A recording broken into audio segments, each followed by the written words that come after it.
কাল পিসি শাশুড়ির ছেলেমেয়েরা সব এসেছিলেন বা বড়দের প্রণাম করতে বিজয়া দশমীর জন্য। আর তোমাদের সঙ্গে অনেক দিন কথা হয়নি। তোমরা সব কেমন আছো? আশা করছি ভালো আছো। আমি এখন না একটু কম ভিডিও দেব, কারণ আমার এখন শরীরটা খুব খারাপ। আর তোমাদের সঙ্গে কথা বলা হয়নি বলে ভালো লাগছে না। চলে এলাম রান্নাঘরে। আর আজকে করে নিয়েছি বিট ভাজা, তার মধ্যে পোস্ত দিয়েছি। বিট ভাজার মধ্যে পোস্ত দিলে না খেতে খুব ভালো লাগবে। আর করে নেব উচ্ছে চচ্চড়ি। কড়াইতে তেল দিয়ে দিয়েছি, আর আলুটাকে পাতলা পাতলা করে কেটে নিয়েছি।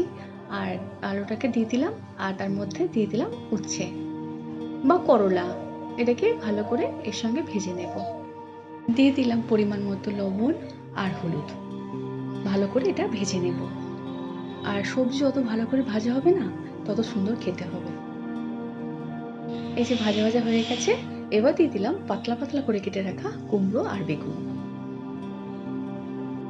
এরকম উচ্ছে চচ্চড়ি গরম ভাতের সঙ্গে খেতে তো ভালো লাগবে, তার সঙ্গে ডাল হলে অপূর্ব লাগবে। এবার ভাজা ভাজা হয়ে গেছে, দিয়ে দিলাম চিনি। চিনিটা এখন দিলে সমস্ত সবজির মধ্যে লেগে যাবে আর খেতে ভালো লাগবে। ভাজা ভাজা হয়ে গেছে, এবার আমি তুলে নেব।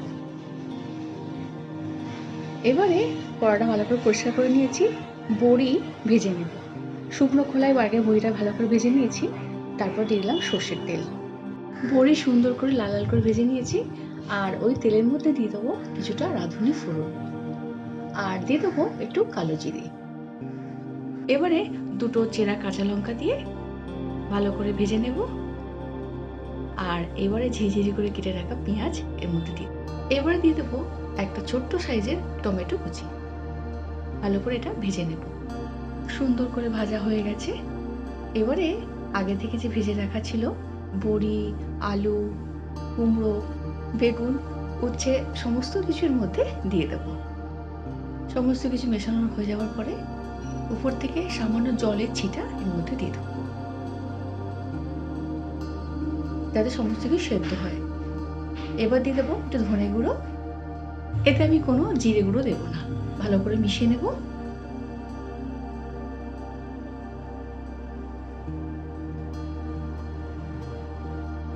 এই হয়ে গেছে, এবার নামিয়ে নেব।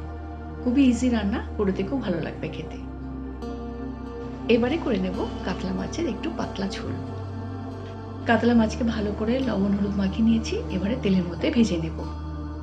সুন্দর করে ভেজে নিয়েছি। এবারে কড়াইতে যে তেল ছিল তার মধ্যে দিয়ে দিলাম সামান্য কালো জিরে।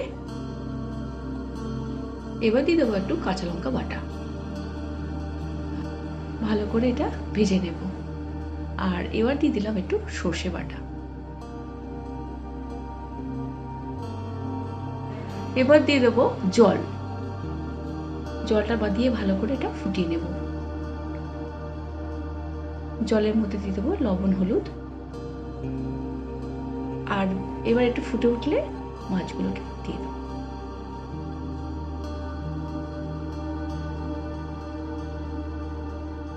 ফুটে উঠেছে, এবারে মাছগুলোকে একটা করে ছেড়ে দেবো।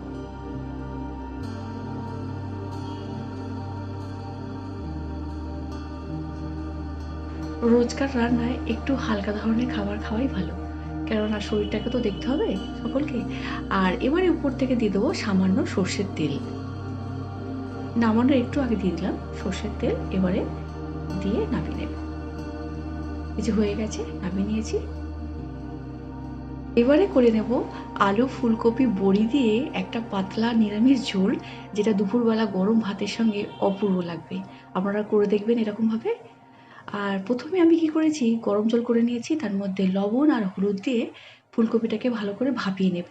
এখন তো বাজারে ফুলকপিগুলো তো অন্যরকম লাগছে, মানে ফোকা ফোকা লাগা, সেই জন্য ভাপিয়ে নিলে ভালো লাগবে। এই যে ভাপানো হয়ে গেছে, একদম হালকা ভাপানো হয়ে গেছে, তুলে নিয়েছি। এবারে শুকনো খোলায় বড়ি ভেজে নেব। আমি প্রথমে শুকনো খোলায় বড়িটা ভেজে নিই, তারপরে সর্ষের তেলটা দিই। কেননা বড়ির মধ্যে একটা কেমন সেদ্ধ সেদ্ধ গন্ধ থাকে না, সেই গন্ধটা কেটে যায়। তারপরে তেল দিয়ে ভালো করে ভেজে নিই। বড়ি সুন্দর করে ভাজা হয়ে গেছে, আর ফুলকপিটাকে লাল লাল করে ভেজে নিয়েছি। এবারে কড়াইতে দিয়ে দিলাম সামান্য কালো জিরে, আর দিয়ে দেবো একটু কাঁচা লঙ্কা বাটা। এবারে লম্বা লম্বা করে কেটে রাখা আলু সেটাকে লাল লাল করে ভেজে নেব সামান্য লবণ দিয়ে।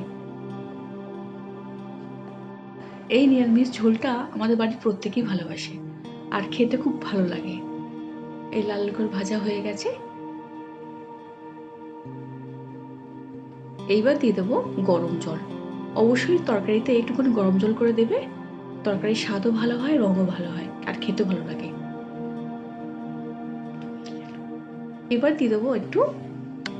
এবার দিয়ে দেবো সামান্য জিরে গুঁড়ো। এতে আমি কোনো ধনে গুঁড়ো দেবো না। দিয়ে দিলাম হলুদ, আর দিয়ে দেবো একটু সর্ষে বাটা, ব্যাস, আর কিছু মশলা দেবো না। এবারে তো লবণ আর সামান্য চিনি দিতে হবে। আর এবারে আগে থেকে ভেজে রাখা বড়ি আর ফুলকপিটা দিয়ে দিলাম। এবার চিনি দিলাম। এরকম নিরামিষ ঝোল করে দেখো, গরম ভাতের সঙ্গে খুব ভালো লাগবে। ফুলকপিকে বেশি মানে সেদ্ধ করার দরকার নেই, মানে যখন যখন সেদ্ধ প্রথমে করবে তখন হালকা করে সেদ্ধ করতে হবে। এবার তরকারির মধ্যে ভালো করে ফুটিয়ে নেব। আর খুবই ইজি রান্না। দেখো হয়ে গেছে, নামিয়ে নিয়েছি। আজ ব্লগটা এখানেই শেষ করছি। সবাই খুব ভালো থেকো, সঙ্গে থেকো। দেখা হচ্ছে পরের কোনো ভিডিওতে। টাটা।